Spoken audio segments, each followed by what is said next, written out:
Časlav, jesi se dobro pripremio za ovu godinu? Pa jesmo, spremali smo se dugo.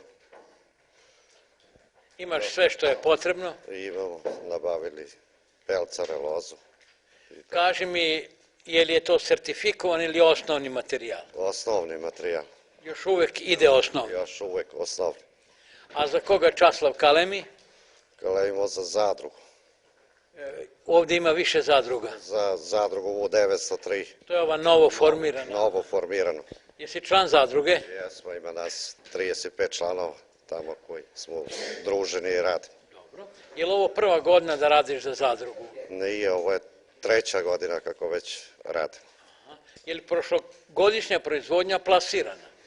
Pa jeste, nešto malo je ostalo, ali nije mnogo. Jesi zadovoljan sa cenom? Sa cenom nismo zadovoljni, male su cene, veliko ulaganje. Koliko si dobio po kalemu?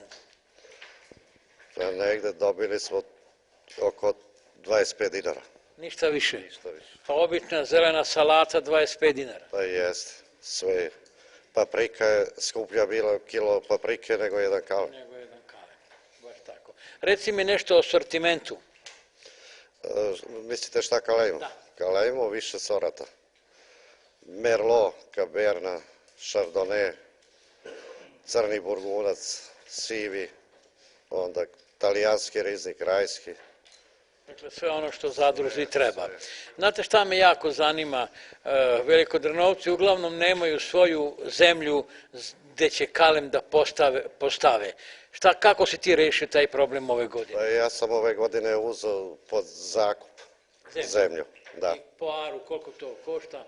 Pa 10 evra po aru se kreće. Šta misliš kad sabereš sve troškove koje ćeš da imaš u kalemarskoj proizvodnji, hoćeš li da uzmeš koliko si uložio? Teško, ne može nikad koliko se uloži, jer veliko je ulaganje, 30% ko stane i toko bude dobra proizvodnja.